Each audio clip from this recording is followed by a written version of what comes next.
Kemudian 2018 dari situlah saya berdoa, ya Allah saya pengen belajar di kota suci.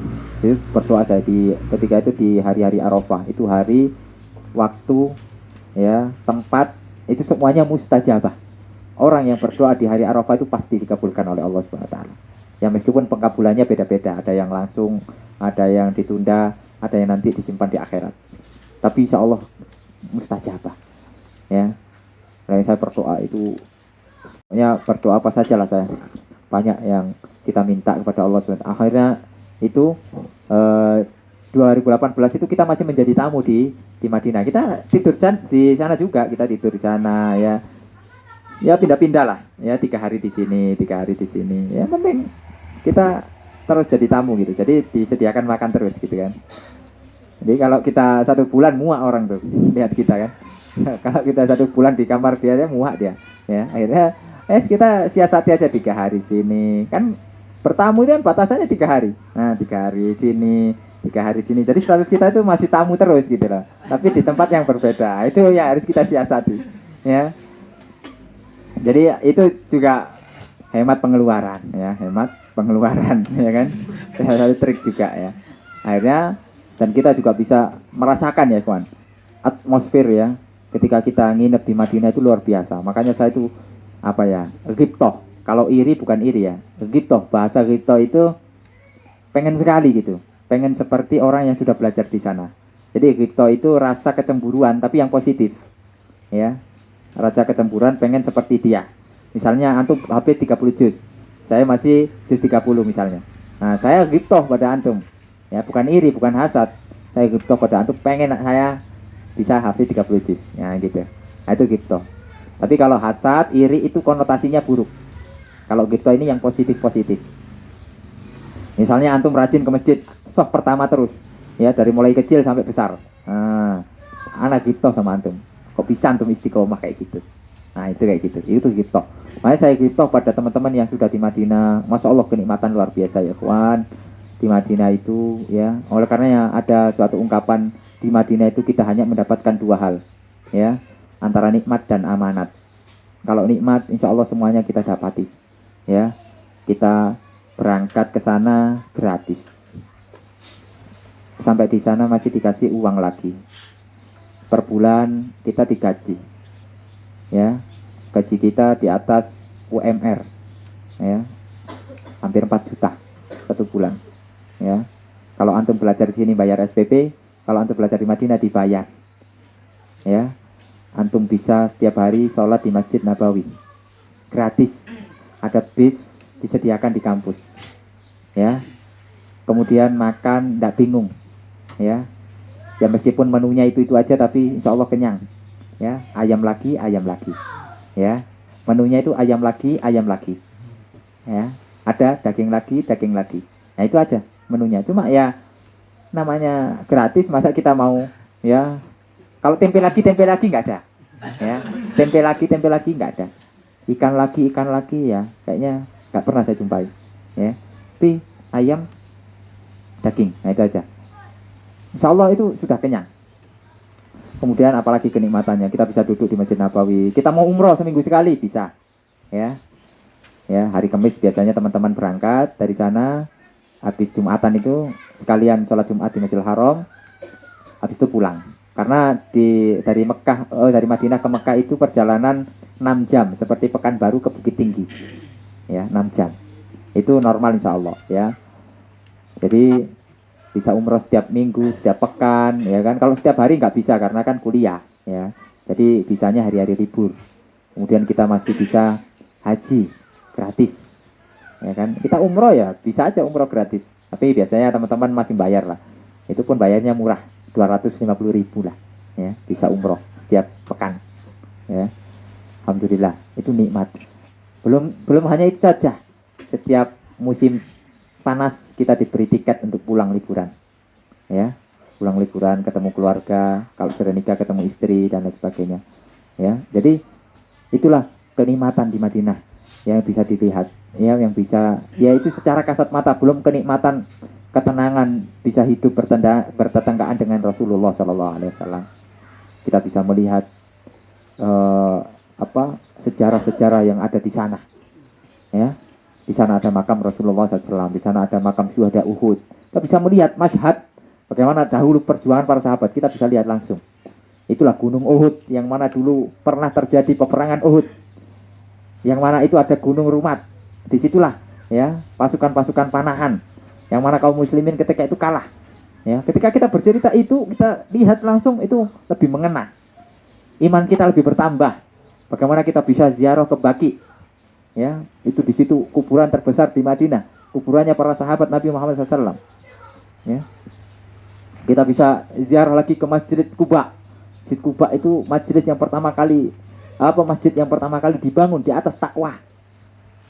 Di situ ada masjid apalagi. Pokoknya banyak lah hal-hal yang bisa kita ambil ibrah ketika kita kuliah di Madinah. Belum lagi ya kita dapat asrama, kita dapat banyaklah kenikmatan. Tapi di atas itu semua ya ikhwan, ada amanat, tanggung jawab.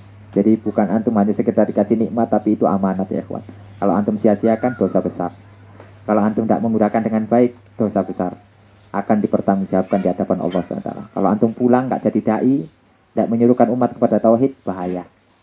Makanya hanya ada dua, nikmat dan amanat. Jangan hanya pandang ini ya kawan, pandang ini. Amanatnya besar. Kita memikul beban umat yang sangat berat. Oleh karena ketika pulang dari Madinah tidak berdakwah ya kawan, ada beban mental yang berat sekali. Mau tidak mau ya, meskipun ilmu kita pas-pasan, kita harus berdakwah ya kawan. Ya semampu kita. Karena itu tanggung jawab. Ya, itu tanggung jawab. Bukan hanya sekedar kuliah enak-enakan, tidak. Ya. Jadi itulah sekilas tentang Madinah. Ya. Mau nggak kuliah sana? Ya. Mau nggak? Mau serius nggak? Nanti sana tidur-tiduran aja. Ya, saya sana nggak fokus. Jadi ketika kita sudah punya himmah, keinginan, ya kita harus wujudkan ya kawan. Berusaha wujudkan. Kalaupun itu tidak, minimal kita pernah bercita-cita. Ya. Kalau tidak kita, nanti anak kita. Tidak kita, anak cucu kita. Semuanya kita harus punya itu. Nah, kemudian jika cerita tahun 2018, nah di akhir-akhir itu saya alhamdulillah ketemu jodohnya, ya menikah lah ya. Ya menikah. Jadi menikah itu tidak mulus-mulus juga itu, banyak lah drama-dramanya juga, tantangan-tantangan juga ya kan. Kemudian kita juga nggak bisa terus bersama-sama istri ya. Istri sama-sama lagi kuliah, kita kuliah, akhirnya ya hubungan jarak jauh. Nah itulah ya, kalau bahasa kita sekarang SLDR lah apa gitu ya, bahasa anak muda ya. Nah kayak gitu. Jadi itulah tantangan-tantangan yang kita jalani. Itu 2018. Alhamdulillah dari situlah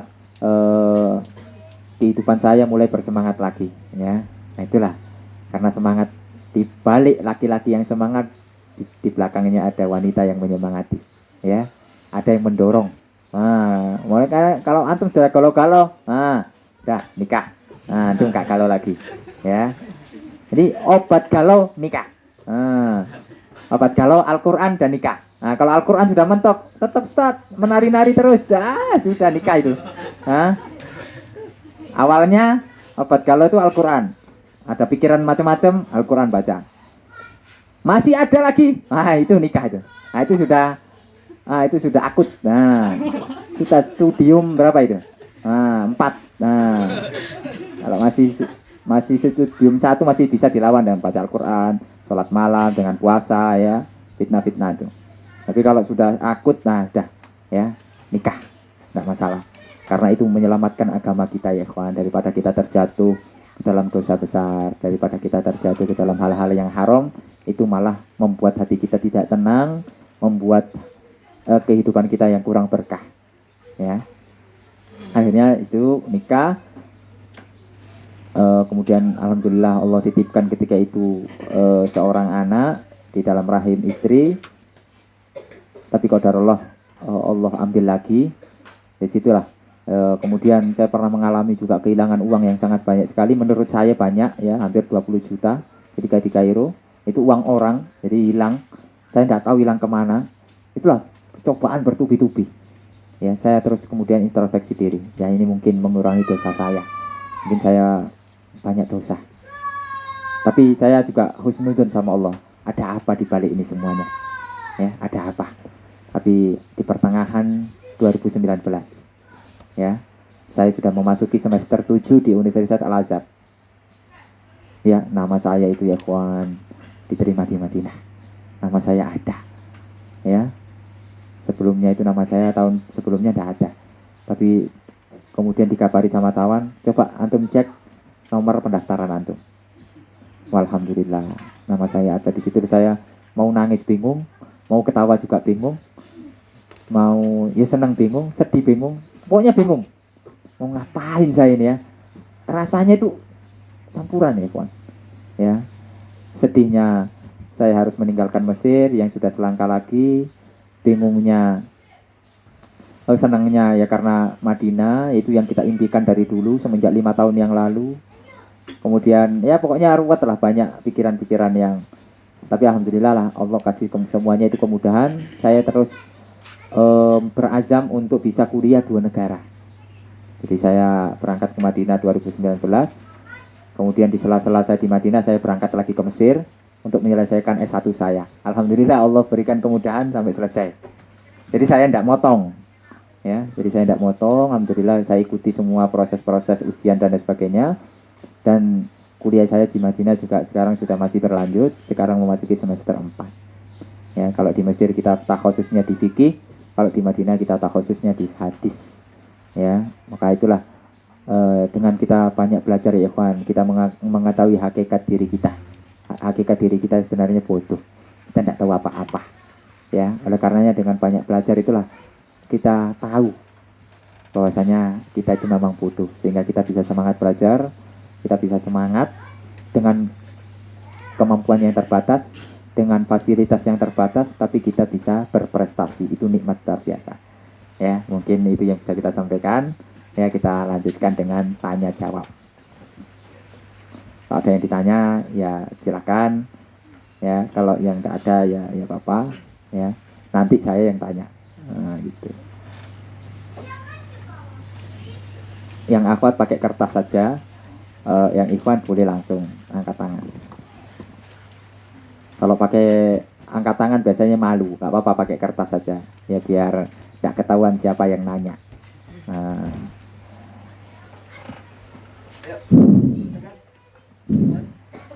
Langsung, monggo. Hah? S1-nya kok 2 kali? Naam, ya karena memang peraturan di Madinah nggak bisa menerima S1 dari luar. Jadi memang harus S1 dulu. Jadi kita ya tidak mau ya harus 2 kali. Ya, tapi itu nikmat. Ya, belajar itu tidak ada ruginya ya, kawan. Belajar itu tidak ada ruginya. Oleh karenanya Imam Ahmad pernah mengatakan al ilmu la ya'diluhu syai'un in sahhat niyyatuh. Menuntut ilmu itu tidak ibadah yang tidak ada tandingannya dengan apapun. Jika seseorang yang menuntut ilmu itu ikhlas niatnya, benar niatnya, maka meskipun kita ngulang S1, meskipun yang penting kita masih di dalam tahap belajar, itu nikmat luar biasa. Ya. Meskipun ya itu tadi ya, kita boros di umur ya kan mungkin ya, tapi ya ala kulli hal insyaallah itu nikmat. Apalagi kuliahnya kita di Madinah, itulah kesempatan kita bisa bertetanggaan dengan Rasulullah SAW. Nah, itu langkah. Kalau kita bayar ya ikhwan, kalau kita bayar kuliah di Madinah, satu orang bisa habis 1 miliar. Kalau kita bayar nih, kalau antum punya danau itu, antum jual danau itu mungkin bisa kuliah di Madinah. Ya, antum punya sawit atau kebun apa, baru antum bisa jual. Kalau laku 1 M, nah itu untuk bisa muliakan antum di Madinah 4 tahun. Tapi kita gratis di Madinah. Ya, oleh karenanya berat tanggung jawabannya. Ya, Allah alam.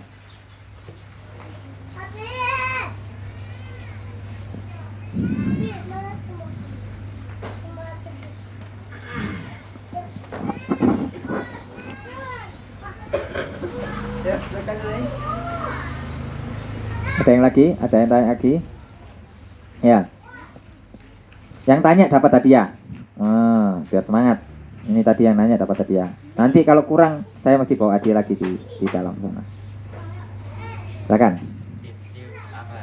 Cara masuk ke Cara masuk ke UIN kan sudah tadi. Udah ya, kita ulangi lah. Jadi yang pertama niat dulu ya, niat dulu. Kita memang harus punya cita-cita, keinginan. Kemudian yang pertama kita melengkapi berkas-berkas, itu harus dilengkapi semuanya. Kemudian kita mendaftar. Nah kemudian kalau kita punya rezeki itu mukobalah ya, ke sana dengan itu trik-triknya tadi. Kemudian kita perbanyak berdoa ya, karena memang ada juga yang nggak mukobalah tapi keterima. Itulah Allah memilih hambanya yang dikehendaki. Dan di Madinah itu ya ikhwan, kriterianya nggak jelas ya, nggak ada standar penerimaannya. Nilai antum 150 belum tentu diterima ya, belum tentu diterima ya ikhwan. Antum dapat tazkiyah ya, ada seseorang dapat tazkiyah dari Syekh Abdurrahman As-Sudais. Siapa itu? Imam Masjidil Haram, tapi tidak diterima. Kurang apa coba? Itu lah, nggak ada standar yang jelas ya. Antum pinter ya, pokoknya pinter lah, di pondok itu lulusan di atas 1, nomor di atas 1, itu berarti paling pinter, belum tentu diterima ya kan. Nilai antum itu tadi 150 belum tentu diterima ya. Jadi di Madinah itu tidak ada standarisasi. Dan makanya kita juga ada faktor luar dan ada faktor dalam. Faktor dalam itu adalah doa kita. Kita harus punya faktor ik. Faktor ik itu adalah amalan-amalan tersembunyi yang hanya kita ketahui, hanya kita dengan Allah. Kita harus punya doa kita, sholat malam kita, bakti kita kepada orang tua. Itu yang mana? Itu yang hanya yang diketahui hanya kita dengan Allah. Dari situlah kita nanti bertawassul dengan amalan-amalan soleh kita untuk apa? Untuk bisa mendapatkan cita-cita itu.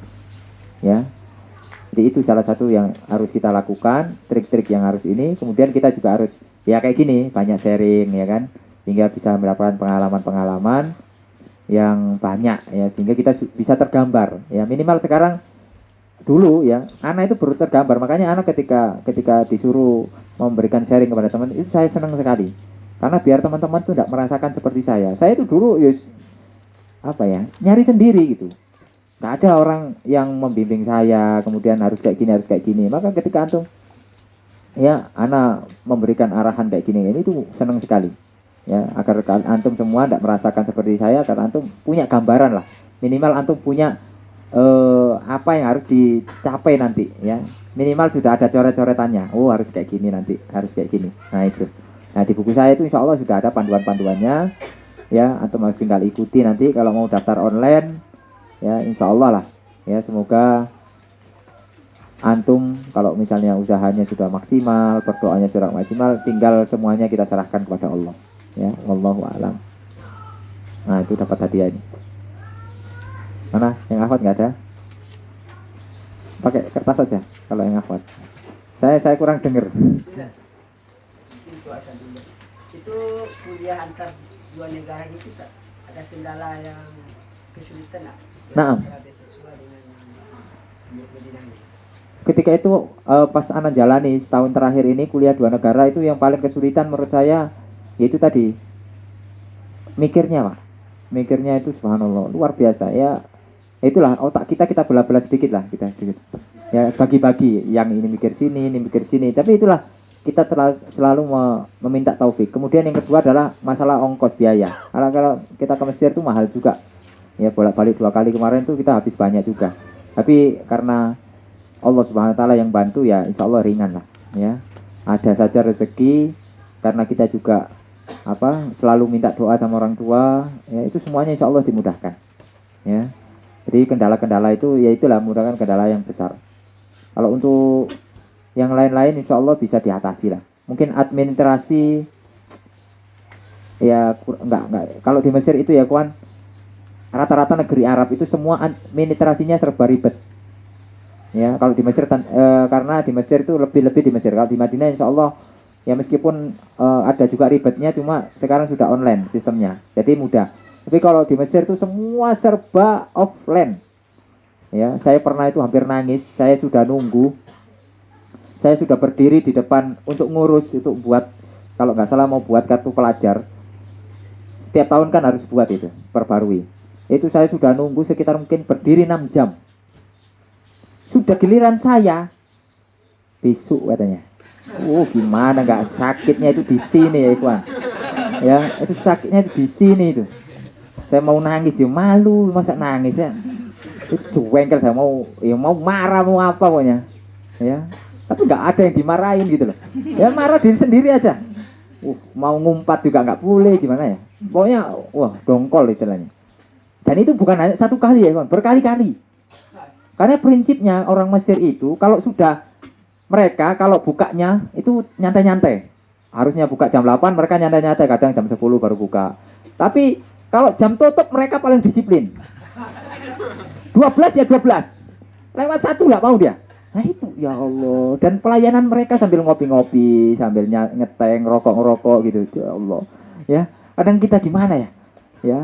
Kalau saya boleh keras itu mungkin sudah saya tempeleng itu. Saking nggak boleh gitu loh. Saking jengkelnya itu. Gak berkali-kali, ya gak 1-2 kali ya Ikhwan. Berkali-kali kita. Dan itu bukan hanya saya yang ngalami, hampir semua orang itu pasti ngalami itu yang pernah belajar di Mesir. Ya. Ada namanya istilah bukroh. Nah itu. Kalau sudah ada kata bukroh itu rasanya sakit ya Ikhwan. Bukroh itu istilah kita besok itu. Ya. Padahal ini sudah tinggal ngelayani 1 orang, apa susahnya gitu loh. Nggak mau mereka susah itu. Ya, kalau kita kan orang Indonesia kan, ya udahlah kasihan kan sudah nunggu lama ya udah sini disempatkan gitu. Apalagi ada orang dalam ya. Kalau di sana tuh enggak ada rohimnya itu enggak ada. Sifat ada kasih sayang itu enggak ada. Enggak ada ya kawan. Saya heran saya. Ya Allah, ada orang kayak gini, ini paling keturunan Fir'aun ini jadi. Saking jengkelnya gitu. Tapi yang baik juga banyak ya, yang baik banyak. Cuma kalau kadang jengkel itu kayak gitu, ya. Saking jengkelnya itu, ya. Memang ada yang kayak gitu. Jadi kita dipersulit lah. Kalau di Mesir itu kaedahnya, kalau bisa dipersulit ngapain dipermudah. Nah, itu kaedahnya itu. Ya. Jadi kita harus sulit dulu, ya. Kalau di Indonesia kan ya kalau bisa dipermudah ngapain dipersulit. Kalau di Mesir enggak. Kalau bisa dipersulit ngapain dipermudah. Nah, makanya kalau kita belajar di Mesir itu Ikhwan, banyak ilmu kehidupan yang kita dapat, terutama ilmu sabar. Nah, itu insya Allah kita dapat. Makanya alhamdulillah kalau antum lihat ya alumni dari Mesir, insya Allah mereka ya minimal sabar-sabar, ya. Karena mereka sudah mengalami ya berbagai macam ujian lah, kesabaran yang diujikan di kampus itu. Makanya kita bukan di Mesir tuh bukan belajar secara formal, tapi kehidupannya juga dapat, ya, serba sabar itulah, ya. Hatta di toko ya kawan, antum beli sesuatu, ya, misalnya nggak ada kembalian, antum yang disuruh nyari kembalian. Bayangkan antum, kalau di Indonesia kan kita misalnya mau beli habis 20.000, kan uang 50.000. Jadi yang susah kan, yang nyari-nyari kan yang penjualnya kan, kita tinggal nunggu aja. Kalau di Mesir enggak kayak gitu, ya. Saya beli habis 20.000, saya uang 50.000, ya. Ais wah kamu saya dah gitu. Saya maunya uang receh saja, jangan uang yang kayak gini. Jadi kita yang ribet gitu loh. Harus kita nyari yang, jadi orang kayak gitu Mesir itu. Ya makanya kita sabar gitu. Ya, mereka itu nggak mau susah. Kemudian mereka itu prinsipnya di sana nggak mau ngalah ya Ikhwan. Kalau di Indonesia kan yang penting ngalah, yang penting nggak berantem. Kalau di sana harus berantem dulu. Ya, harus berantem dulu baru mulai reda dia. Kayak gitu. Ya. Makanya pernah sering terjadi kemacetan itu karena apa? Ada yang satu nyenggol, itu harus berantem dulu, baru jalan. Jadi tidak ada orang sifat ngalah, itu nggak ada. Tapi baik bagusnya orang sana itu tidak menyimpan dendam ya kawan. Ketika ada masalah langsung diselesaikan ketika itu juga. Besok ketemu biasa aja. Kalau Indonesia kan sampai dendam bertahun-tahun ya kan, sampai tidak nyapa, itu mungkin kekurangannya. Nah jadi itulah ada sisi positif, dan itu ilmu-ilmu kehidupan yang mungkin susah kita dapati di negeri kita. Makanya dengan kita bisa merantau itu kita bisa tahu watak-watak seseorang. Tapi kalau orang Arab ya pada khususnya itu, mereka kalau sudah hatinya sudah kena dengan kita, sudah ada alaqoh, mereka baiknya luar biasa Ikhwan. Antum mau apa dikasih, ya, mungkin jantungnya dikasih, saking baiknya. Iya, itu luar biasa Ikhwan. saya itu punya kenalan baik sekali, ya. Alhamdulillah, ya. Saya minta ini, ya. Saya ada masalah ini, dibantunya. Ya, dibantu ini dibantu. Luar biasa. Kalau kita sudah kayak gini sama orang Mesir tuh, udah kenal dekat lah, punya hubungan baik, apalagi kita saling memberikan manfaat, itu luar biasa. Ya, akan ditanya terus kabar kita. Kalau kita ndak WA itu ya kayak Selasa jauh, ini terus ya hubungannya bisa dekat gitu. Tapi kalau ya sudah buruk ya buruk gitu. Ya itulah ya kekurangan dan kelebihan. Ada yang lain? Ya, diafat, tolong ditaruh situ aja semuanya, nanti biar ditaruh sini.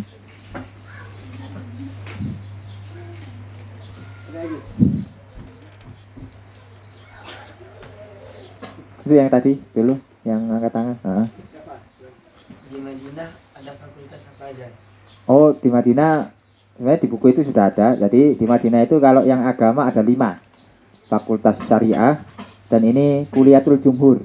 Ya, fakultas syariah itu namanya kuliah jumhur karena banyak orang Indonesia di situ. Ya, karena kuliah syariah ini banyak nyantainya, nggak terlalu dituntut ngafal. Ya, yang penting paham khilaf aman. Nah, kuliah syariah. Nah, kemudian ada kuliah dakwah wa usuluddin. Ya, kuliah dakwah ini bagaimana uslub-uslub kita berdakwah. Salah satu alumni fakultas syariah kalau di Indonesia adalah Dr. Arifin Badri. Ya. Kemudian Dr. Musyafa Ad-Darini. Ya. Kemudian ada fakultas dakwah usuluddin. Ya, itu ya berdakwah akidah, di situ banyak dipelajari. Salah satu alumninya adalah Putra Minang, ya Dr. Ali Musri. Kemudian ada Dr. Nur Ihsan dan lain sebagainya, banyak yang akidah. Kemudian ada fakultas hadis, ya fakultas hadis, ya anak sendiri ada di situ. Fakultas hadis banyak, alumninya tidak banyak, yang ada di Indonesia cuma sedikit. Salah satunya adalah Dr. Sufyan Baswedan. Ada juga yang di Riau itu ada Dr. Dasman Yahya Ma'adi dan lain sebagainya. Kemudian ada fakultas Lughah, bahasa Arab, itu termasuk yang paling sedikit mahasiswa Indonesianya, karena di Lughah itu belajarnya ya bukan yang ausoroh, banyak ya adab-adab Lughah, ya tarif-tarif ya dan lain sebagainya. Ada fakultas yang ini yang sangat ditakuti ya. Ada 2 fakultas yang sangat ditakuti oleh mahasiswa, adalah satu fakultas Al-Quran dan satu fakultas hadis. Karena di sini adalah yang diandalkan banyak menghafal. Al-Quran harus mungkin 30 juz, nanti hafal riwayat paling banyak. Kalau hadis menghafal kutub kitab hadis. Ya. Jadi target ketika lulus hadis hafal minimal 3.000 atau berapa ribu hadis. Jadi itu yang kadang ditakuti oleh mahasiswa. Sehingga mereka cari yang kuliah-kuliah aman, ya, yang tadi itu syariah, kuliah jumhur, ya, kuliah ini. Tapi di kuliah-kuliah masing-masing ada kekurangan dan kelebihan masing-masing. Tapi semuanya insya Allah baik. Yang penting di mana kita minatnya, itulah yang kita pilih. Jangan memaksakan diri, ya, ketika nanti kita belajar sehingga tidak maksimal. Mana bidang kita? Jadi kan kita sudah mengetahui lah diri kita ini condong kemana, ya. Alhamdulillah Ustaz, hafalan mungkin. Alhamdulillah, Tuhfa, Jazari, Salsabil, kemudian Alfiyah bin Malik, semuanya sudah hafal Ustaz. Nah, saya mau ngambil fakultas Al-Quran. Ahlan wa sahlan, tafadhol. Ya. Dan ini mahasiswanya sedikit dari Indonesia. Ya. Itu. Untuk fakultas yang umum banyak, ya. Ada yang sains, komputer juga ada, tapi saya juga belum terlalu hafal ya, yang umum-umum itu, karena mahasiswa Indonesia jarang sekali yang umum. Ya ada 1-2 cuma jarang sekali. Tapi banyak kan mahasiswa Indonesia itu ada di fakultas yang agama. Wallahu a'lam. Silakan. Antum. Motivasi apa yang paling mutu untuk semangat belajar? Yaitu kita membaca kitab-kitab para ulama, ya. Kita membaca ya minimal perjuangan-perjuangan kakak kelas kita. Nah, itu yang bisa menumbuhkan motivasi untuk kita. Kalau kita membaca ulama mungkin alasannya, wah itu kan ulama, kita kan bukan ulama, gitu kan. Nah, jadi minimal antum baca ya, atau sharing dengan kakak-kakak kelas atau yang mungkin sudah pengalaman. Nah, disitulah mulai menumbuhkan motivasi-motivasi. Ya, tapi kalau saran ulama itu ya kita membaca sirah ulama. Ya. Kemudian saya baca ini dulu. Apa yang bisa membuat Ustadz semangat kuliah pada 2 negara? Karena kita punya cita-cita besar, kemudian kita juga punya keinginan yang sangat besar, maka saya jadi semangat ya, karena kita melihat ke depan 10 tahun ke depan nanti insya Allah kita pengen nanti buat fakultas, buat universitas, buat sekolah Mahat Ali, buat pondok. Jadi minimal kita sekarang harus diri kita dulu lah ya, sebelum nanti kita mengajarkan orang tentang semangat, tentang ini, kita dulu yang semangat. Kita buktikan bahwasanya kita memang pernah belajar ya, kita memiliki riwayat ini ya, bukan dalam rangka sombong-sombongan, tidak ya, naudzubillah ya. Kita memang berusaha ya agar kita memang menumbuhkan, dan kita harus sudah cinta ilmu. Kenapa sih orang kok bisa semangat menuntut ilmu? Kenapa sih orang, kalau para ulama itu bisa berlama-lama dia dengan ilmu? Kenapa sih kok ada yang bisa berlama-lama dengan Al-Quran? Satu kata kuncinya, dia sudah cinta, menjadikan ilmu itu sebagai kebutuhan ya. Ilmu itu ya ikhwan, melebihi kebutuhan kita terhadap makanan dan minuman.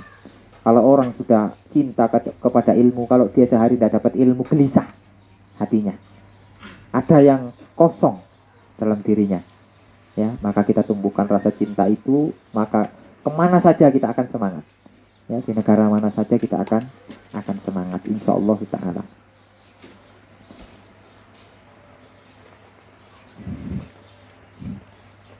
Apa Ustadz, apa yang motivasi Ustadz untuk kuliah di dunia akhirat? Sama.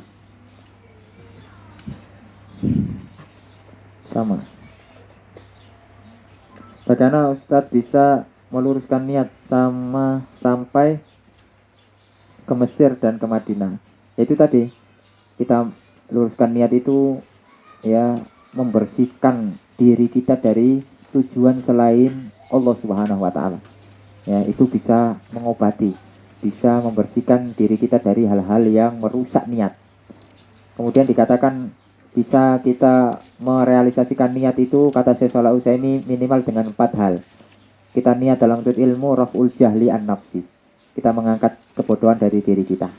Yang kedua, raf'ul jahli an ghairihi, ya, kita nanti punya keluarga, minimal kita bermanfaat buat keluarga ya, buat orang tua, buat anak-anak kita nanti.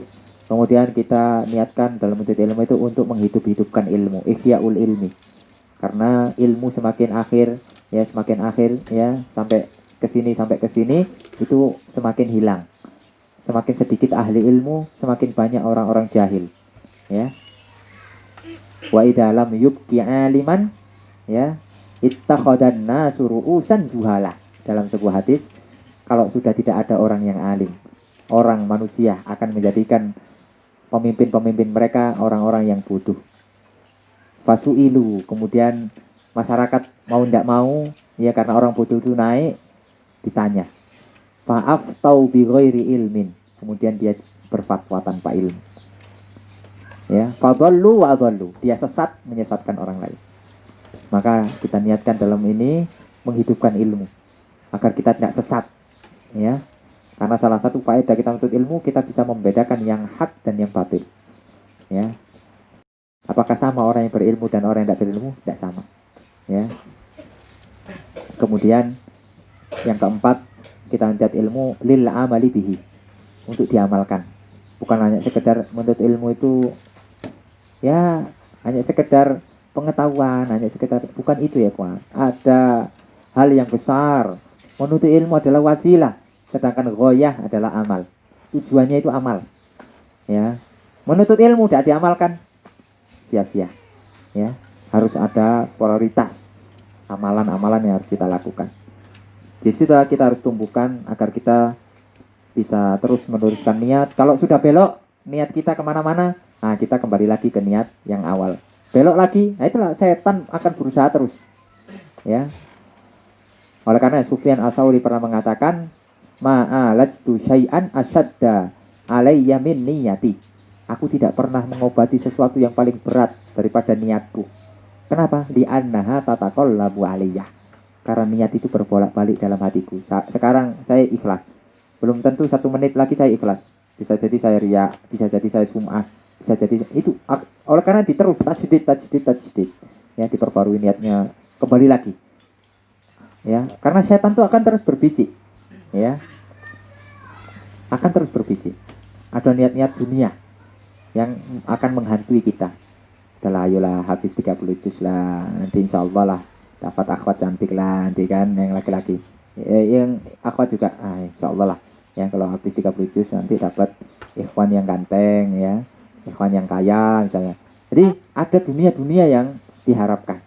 Maka itu kita harus kembalikan lagi ke niat yang awal. Tidak ada.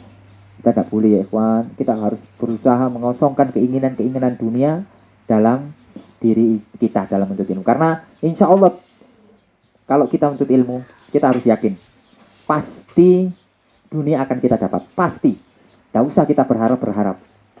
Ya. Ya meskipun tidak mewah-mewah, tapi insya Allah tidak akan menyusahkan orang menuntut ilmu. Ya. Minimal dia akan diberi kebahagiaan di dalam hatinya. Ya meskipun kehidupannya sederhana, tapi bahagia hatinya. Ya. Dulu ada seorang raja, ketika ditanya kenikmatan apa yang belum kamu dapat.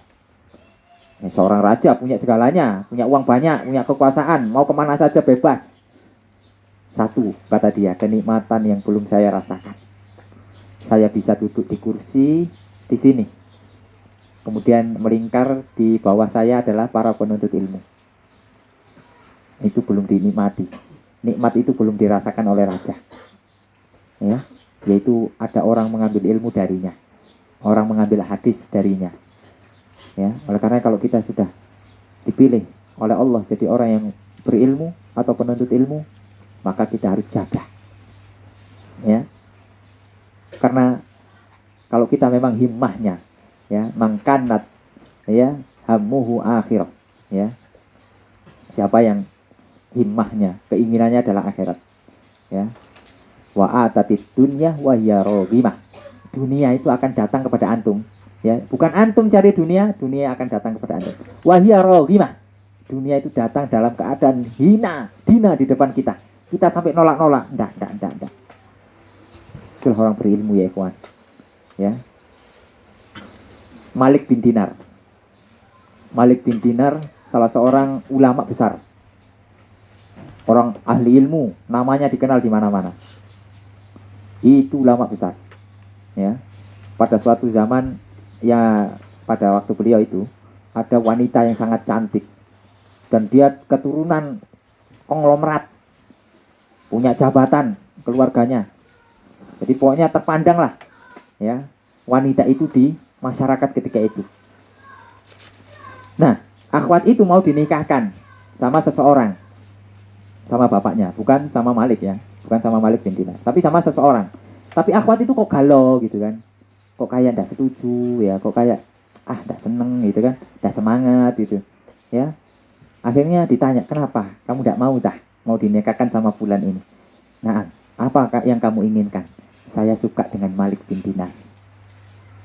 Ya, saya suka dengan siapa? Malik bin Dinar. Akhirnya diutuslah. Ya karena keluarga kaya ya, jadi punya segalanya. Dia diutuslah walinya, salah satu mungkin pamannya atau siapa, diutusnya untuk menemui Malik bin Dinar, menyampaikan hajat perempuan tadi. Ya Malik bin Dinar, saya punya ya keponakan, punya ini, insya Allah lah ya, dia cantik, kaya, insya Allah kamu mau jadi apa bisa, jabatan ini itu.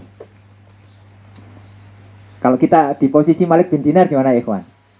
Alhamdulillah rezeki nomplok ini ya. Laki-laki kayak gimana? Ya, posisi antum di Malik bin Dinar.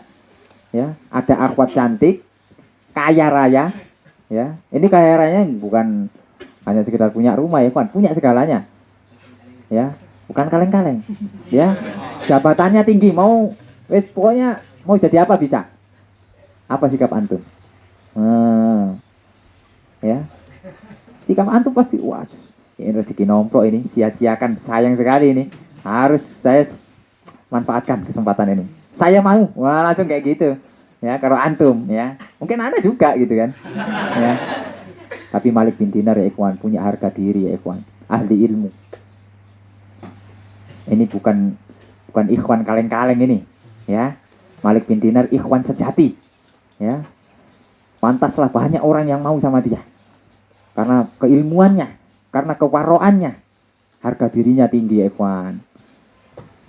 Langsung dijawab sama Malik bin Dinar, yang kamu sebutkan itu semuanya itu tadi dunia, wanita cantik dunia, kemudian harta banyak dunia, jabatan dunia. Sedangkan saya sudah mentalak 3 dunia itu. Saya sudah tidak ada keinginan sedikit pun dengan dunia. Karena saya sudah mencintai ilmu. Ya ikhwan, ya. Bisa nggak antum seperti Malik bin Dinar? Berat ya ikhwan, ya. Ikhwan sejati nih, ya. Kalau kita belum apa-apa sudah, ya, nggak ada ilmunya sudah berani main akhwat. Nggak boleh ikhwan, nggak boleh, ya. Jangan rendahkan, ya, harga diri antum. Ya. Inilah ikhwan sejati, ya, Malik bin Dinar. Maka ini antum harus catat ini kisah Malik bin Dinar ini, antum harus ceritakan nanti. Wah, saya harus jadi Malik bin Dinar ini, ya, meskipun susah, ya.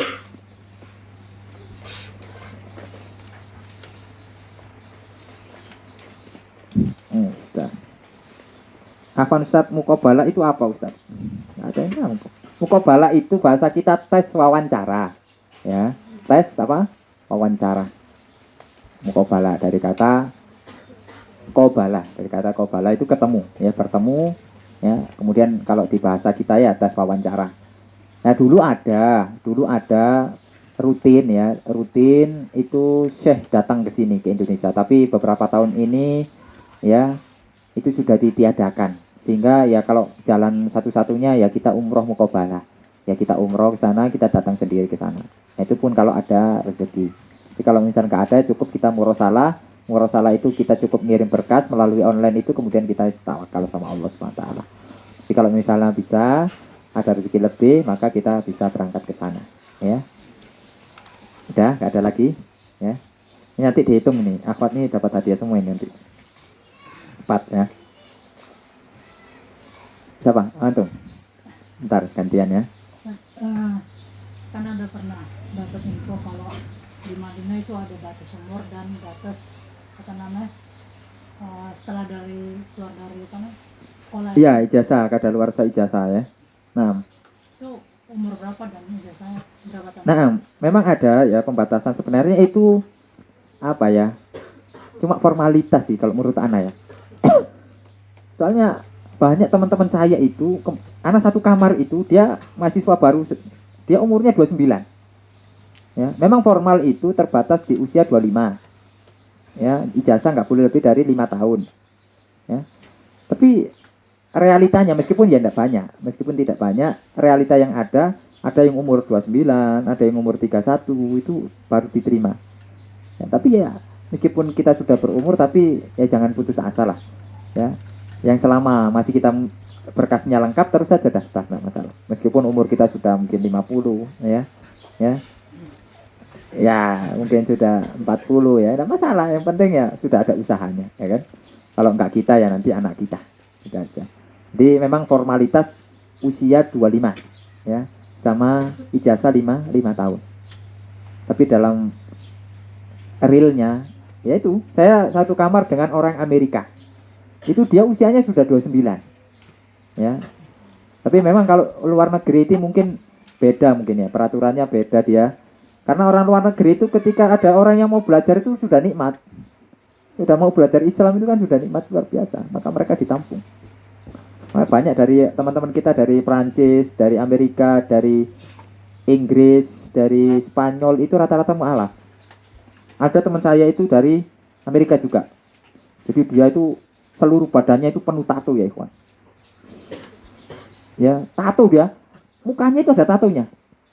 Ya, mungkin karena ya dia baru taubat, kemudian di sini itu masih ada tato salib besar itu. Makanya dia mungkin agak minder untuk keluar-keluar ya.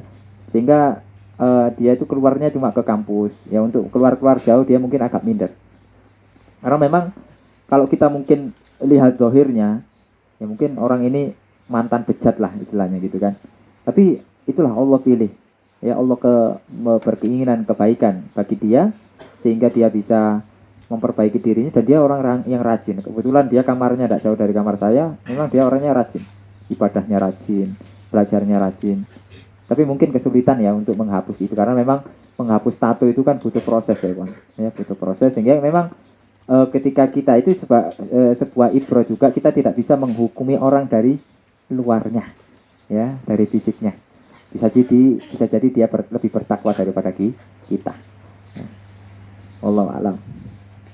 Apalagi? Apa? Yang tadi? Apa motivasi saya untuk menghilangkan foto, Pak? Motivasi untuk menghilangkan futur, yaitu tadi, ya, memang setiap kita pasti ada memiliki rasa futur. Ya, tapi petunjuk Nabi ketika kita futur minimal jangan pernah meninggalkan kewajiban. Karena kalau sudah meninggalkan kewajiban ini musibah. Nggak apa-apa, tinggalkan yang sunnah-sunnah. Jadi kita sudah biasa rutin, misalnya biasa rutin sholat rawatib, sholat tahajud. Ketika kita futur, nggak apa-apa kita tinggalkan. Ya, tapi yang wajib jangan pernah tinggalkan. Atau bahkan terjatuh pada yang haram jangan sampai. Minimal itulah petunjuk para ulama. Misalnya biasanya nggak futur bisa murojaah 5 juz. Kalau pas futur setengah juz, nggak masalah. Yang penting tidak ditinggalkan semuanya. Ya, itu memang setiap manusia punya itu. Ya, pasti ada masa-masa itu. Makanya ketika itu kenapa kok kita disuruh milih teman yang baik? Nah, dari situlah teman yang baik akan terus memberikan semangat kepada kita tatkala kita futur. Ya, pas kita futur kok malas ke masjid, kok malas nambah hafalan baru, teman kita motivasi kita. Ayolah, kita di sini kan niatnya memang menghafal Quran, kita ingin membahagiakan orang tua, sehingga kita sadar, oh iya ya, bangkit lagi semangatnya. Jadi itu, ya. Jadi yang pertama adalah jangan sampai ketika futur meninggalkan kewajiban atau melakukan hal yang haram, atau kita palingkan dengan hal-hal yang mubah. Jalan-jalan ya ke pantai, tidak masalah ya, sekali-kali ya. Kemudian main bola ya, main panah-panahan, main kuda-kudaan ya, kemudian main layang-layang misalnya, atau kita yang terbang ya, kemudian ada teman-teman yang narik kita, tidak masalah, yang penting kita bahagia gitu loh. Yang penting kita bahagia ya, karena memang kadang sumpek, yang hafal aja ya sumpek ya, wajar lah, manusiawi kan. Kita bukan malaikat ya ikhwan, malaikat itu taat terus ya. Ya, kalau manusia itu ada saat-saatnya butuh hiburan lah. Sekali-kali mandi ke pantai, kemudian nggak apa-apa wis nyelam 5 hari gitu kan, sekali-kali, sekali-kali gitu loh, nggak apa-apa ya kan. Ke sungai, manjat pohon, pokoknya apa yang bisa membuat kita bahagia lakukan, tapi yang mubah ya, selama itu yang mubah ya. Jadi jangan sampai kita tersibukkan dengan hal-hal yang haram ya. Kemudian kita tetap ya pilih teman-teman yang baik, teman-teman yang soleh, yang selalu mengingat. Jadi saling mengingatkan satu sama lain, pasti ada futurnya. Maka ketika teman kita soleh, insya Allah ketika kita terjatuh ada yang mengingatkan. Nah, itulah sejatinya teman. Teman yang baik itu bukan membenarkan apa yang kita lakukan, membenarkan semua yang kita lakukan. Teman yang baik adalah mengkritik kita memang ketika kita salah, karena tidak mungkin kita benar terus, pasti ada saatnya kita salah ya. Wallahu a'lam. Baik, semoga pertemuan kita ini bermanfaat ya, bisa menumbuhkan motivasi pada diri kita, memberikan gambaran yang luas tentang pendidikan-pendidikan yang ada di luar negeri, kehidupan-kehidupan, pelajaran-pelajaran kehidupan, sehingga kita bisa termotivasi, sehingga bisa ada tujuan yang akan nanti kita gapai, sehingga itu bermanfaat untuk kehidupan kita ke depannya. Ya, semoga pertemuan kita tidak hanya di sini, tapi nanti kita dipertemukan oleh Allah di surganya, ya, di surga tertinggi, ya, yaitu surga Firdaus. Semoga Allah Subhanahu wa taala menjaga menjaga antum semuanya senantiasa istiqomah di atas ketaatan kepada Allah Subhanahu wa taala. Mohon maaf jika ada kata-kata yang mungkin kurang berkenan, jika ada hal-hal yang mungkin salah kata dan lain sebagainya, itu mungkin datang dari syaitan ya. Kalau kebenaran itu datang dari Allah Subhanahu wa taala. Semoga Allah mengampuni dosa kita semuanya. Kita tutup ya kajian kita dengan doa kafaratul majlis. Subhanakallahumma wa bihamdika asyhadu an la ilaha illa anta astaghfiruka wa atubu ilaik. Wassalamualaikum warahmatullahi wabarakatuh.